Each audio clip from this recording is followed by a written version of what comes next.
Hello student, मैं अभिषेक MSITI के online portal में आपका स्वागत करता हूं। आज से हम इलेक्ट्रिशियन थ्योरी का एक नया चैप्टर स्टार्ट कर रहे हैं। चैप्टर का नाम है DC circuit and related law.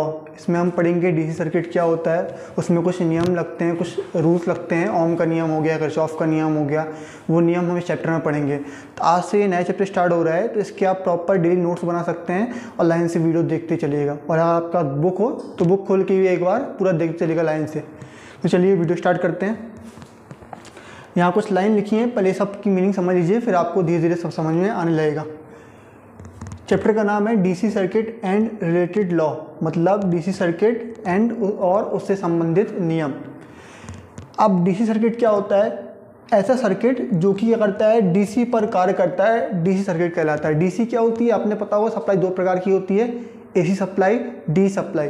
तो ऐसा सर्किट जो कि डीसी सप्लाई देने पर काम करता है, वो कौन सा सर्किट कहलाता है? डीसी सर्किट कहलाता है।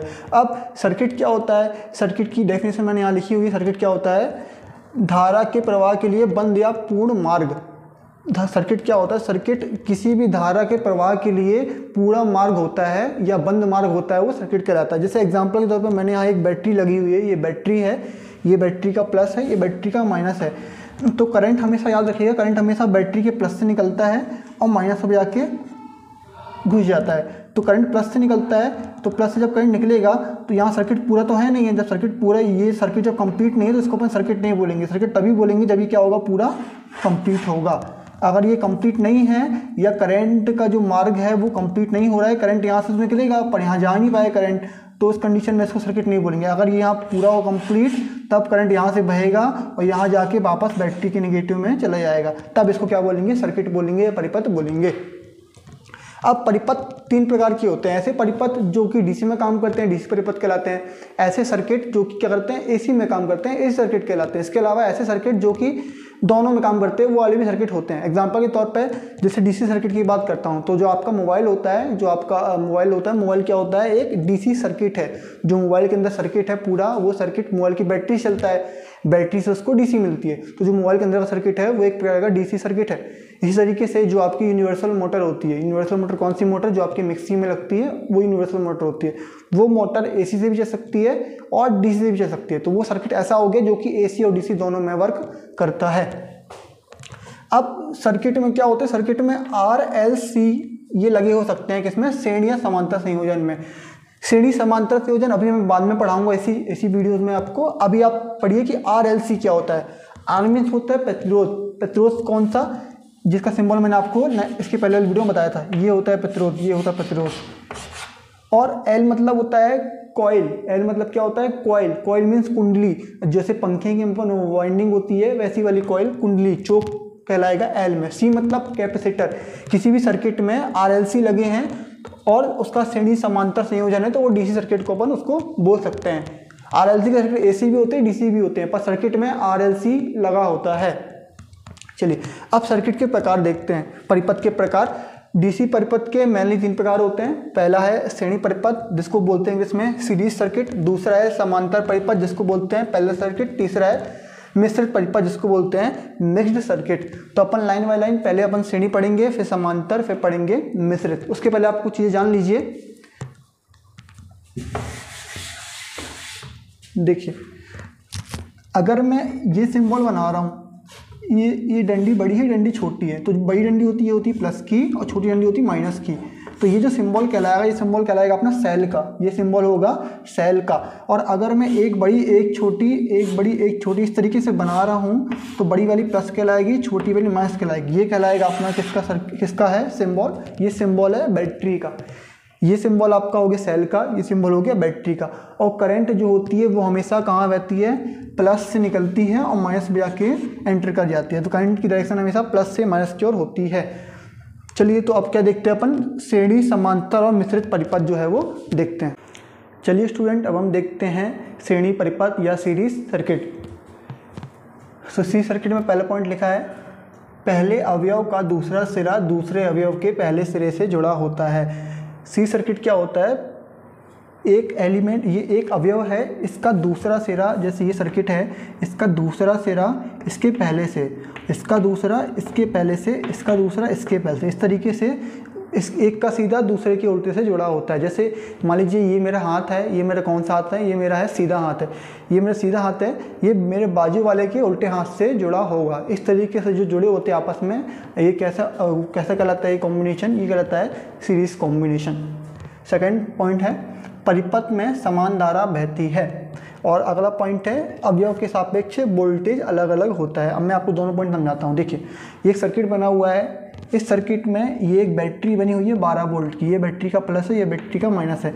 सर्किट में प्रतिरोध लगे हुए हैं R1, R2, R3, R4। Circuit में 4 प्रतिरोध है, ये प्रतिरोध का सिंबल होता है, मैं आपको बता चुका हूँ। इसके पहले मैंने आपको ये बताया था कि करंट कहाँ से निकलती है, करंट हमेशा बैटरी के प्लस से निकलती है। करंट यहाँ से निकलती है बैटरी के प्लस से, तो इसमें प्रतिरोध में जाएगी, इस प्रतिरोध में, इस प्रतिरोध में, तो करंट क्या होगी, करंट सेम होगी। जो करंट मान लीजिए करंट बह रही है I, तो ये I करंट R1 से ही बहेगी, यही करंट R2 से ही बहेगी, यही करंट R3 से, यही करंट R4 से भी बहेगी। मतलब पूरे सर्किट में जितने भी एलिमेंट लगे हैं, जितने भी अवयव लगे हैं, सभी से बहने वाली धारा क्या होगी, समान होगी। इसलिए लिखा है परिपथ में समान धारा बहती है। पेपर में पूछता है कि श्रेणी परिपथ में क्या समान होता है, तो आप क्या बोलेंगे, धारा का मान समान होता है। अगला पॉइंट है अवयव में के सापेक्ष वोल्टेज अलग अलग होता है या वोल्टेज ड्रॉप अलग अलग होता है। देखिए ये 12 वोल्ट है, ये 12 वोल्ट क्या होगा, सब में बढ़ जाएगा। जैसे इस प्रतिरोध की अगर अपन वोल्ट मीटर या मल्टीमीटर लगा के वोल्टेज नापेंगे, डीसी वोल्टेज नापेंगे, तो आप जो यहाँ वोल्टेज नापोगे इन दोनों के सिरों के बीच में, और एक वोल्टेज इन दोनों सिरों के बीच में नापोगे, एक वोल्टेज इन दोनों सिरों के बीच नापोगे, और एक वोल्टेज इन दोनों सिरों के बीच नापोगे, तो इसका वोल्टेज, इसका वोल्टेज, इसका वोल्टेज, इसका वोल्टेज, सबको जोड़ोगे तो सबका योग कितना आएगा, 12 वोल्ट आएगा। पर R1 के सापेक्ष वोल्टेज अलग होगा, R2 के सापेक्ष अलग होगा, R3 के सापेक्ष अलग होगा, R4 के सापेक्ष वोल्टेज अलग अलग होगा। आप सबके टर्मिनल में नापोगे वोल्टेज, तो आपको क्या होगा, अलग अलग वोल्टेज प्राप्त होगा। यही लिखा है कि सभी अवयव के सापेक्ष या सभी अवयव के, सभी एलिमेंट के अक्रॉस जो वोल्टेज होता है उसका मान क्या होता है, डिफरेंट होता है, अलग अलग होता है। इसी तरीके से ओम का नियम क्या होता है, ओम का नियम होता है V बराबर IR, जो मैं आपको पढ़ाऊंगा नेक्स्ट वीडियो में। अब यह समझ लीजिए ओम का नियम क्या होता है, V बराबर IR। इसी तरीके से जो आपका 12 वोल्ट होगा, जो क्या होगा आपका, ये मैं आपको सिर्फ बता रहा हूँ, बाकी मैं आगे आपको डिटेल में पढ़ाऊंगा, ओम का नियम वगैरह इसी चैप्टर में है। इसका मतलब क्या होगा, जो 12 वोल्ट होगा वो हमारा क्या होगा, R1 प्रतिरोध में कितनी करंट बह रही है I, और प्रतिरोध कितना है R1, प्लस R2 में कितनी धारा बह रही है I, प्रतिरोध कितना है R2, R3 में कितनी धारा बह रही है सेम I, और प्रतिरोध क्या है R3, और R4 में कितनी धारा बह रही है सेम है I, और प्रतिरोध क्या है R4। इस तरीके से जो हमारा 12 वोल्ट होगा वो इसका वोल्टेज, इसका वोल्टेज, इसका वोल्टेज, इसका वोल्टेज, सबके वोल्टेज के सम के बराबर होगा। तो ये हमारा श्रेणी परिपथ था, इसमें ज़्यादा कुछ है नहीं है। अब हम देखेंगे अपना समांतर परिपथ या पैरेलल सर्किट। पहला पॉइंट है इसमें, एक अवयव का पहला सिरा दूसरे अवयव के पहले सिरे से जुड़ा होता है। ये मैंने सर्किट बनाया है। इस सर्किट में ये एक बैटरी है 12 वोल्ट की, ये एक प्रतिरोध R1 है, ये एक प्रतिरोध R2 है, एक प्रतिरोध क्या है R3 है। तो आप देखेंगे कि जो हमारा R1 का पहला सिरा है ये R2 के पहले सिरे से यहाँ पास जुड़ा हुआ है। इसी तरीके से जो हमारा R1 का दूसरा सिरा है ये R2 के दूसरे सिरे आपस में जुड़ा हुआ है, और साथ में ही R3 R2 के पहले सिरे से जुड़ा है, और R2 का दूसरा सिरा R3 के दूसरे सिरे से आपस में क्या जुड़ा है। इसी तरीके से क्या होते हैं हमारे पैरेलल कॉम्बिनेशन या समांतर परिपथ हम बनाते हैं। सेकंड पॉइंट है, सभी अवयव के सापेक्ष वोल्टेज का मान क्या होता है, समान होता है, और धारा का मान प्रत्येक अवयव के सापेक्ष भिन्न भिन्न होता है। अब चूंकि यहाँ 12 वोल्ट की बैटरी लगी, यहाँ 12 वोल्ट है, इसी तरीके से अगर हम इन दोनों के बीच में वोल्टेज नापेंगे तब भी हमको 12 वोल्ट मिलेगा, यहाँ वोल्टेज नापेंगे तब भी 12 वोल्ट मिलेगा, यहाँ नापेंगे तब भी क्या होगा, 12 वोल्ट मिलेगा। इसलिए क्या होगा, पैरेलल जो समांतर परिपथ होता है या पैरेलल सर्किट होता है, इनमें जितने भी एलिमेंट लगे होते हैं सभी के सापेक्ष वोल्टेज इक्वल होता है।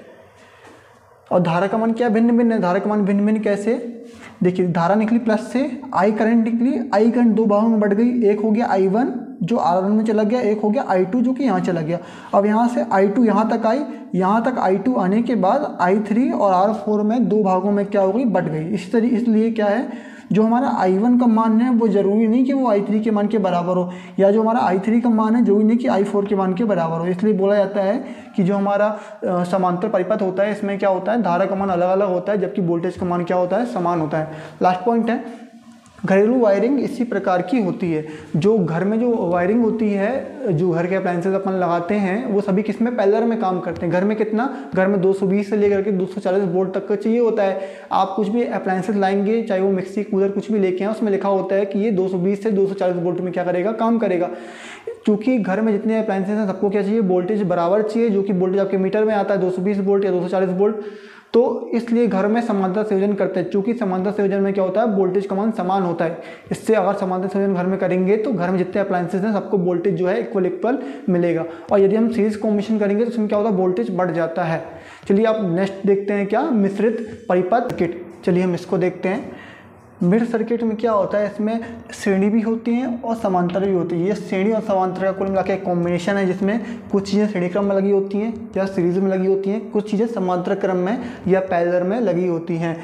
इसका उपयोग बैटरी में करते हैं। बैटरी में कैसे करते हैं, मैं आपको अलग से बैटरी का जब पढ़ाऊंगा तब बताऊंगा कि बैटरी कॉम्बिनेशन कैसे होते हैं, सीरीज में क्या होता है, पैरेलल में क्या होता है, वो मैं आपको बताऊंगा। यहाँ देखिए एक बैटरी लगी हुई है। बैटरी में यहाँ सर्किट में R1, R2, R3, R4 और R5 क्या है, अलग अलग रेजिस्टेंस लगे हुए हैं। अब देखिए R1, R2 आपस में किस में है, R1, R2 आपस में श्रेणी क्रम में है। क्योंकि मैंने आपको बताया था कि इसका दूसरा इसका पहला होगा तो क्या होगा, श्रेणी क्रम में जुड़ा होगा। और ये दोनों आपस में श्रेणी क्रम है, पर जो ये है ये कैसा है, इन दोनों के साथ में समांतर क्रम में है। इसी तरीके से R4 और R5 कैसे हैं, श्रेणी क्रम में हैं, पर वो R3 के साथ कैसे हैं, समांतर क्रम में हैं। इस तरीके से ये कॉम्बिनेशन किया जाता है। सर्किट में कहीं कहीं हमें वोल्टेज का मान समान चाहिए होता है या धारा का मान समान चाहिए होता है। इस तरीके से जगह जहाँ जैसा जरूरत पड़ती है वहाँ वैसा श्रेणी और समांतर संयोजन अपन कर लेते हैं। चलिए तो स्टूडेंट, मुझे उम्मीद है ये वीडियो आपको पसंद आया होगा, और जैसे ही मैंने आपको पढ़ाया ऐसे ही ये चैप्टर रेगुलर चलता जाएगा। इसकी और वीडियोस आपको लाइन से मिलती जाएंगी। आप चाहें तो इसके नोट्स बना सकते हैं, आपसे आपको रेगुलर वीडियोस आपको मिलती रहेंगी। चलिए, अगर वीडियो पसंद आए तो वीडियो को प्लीज़ लाइक कीजिएगा और दोस्तों के साथ शेयर जरूर कीजिएगा। Thank you for watching.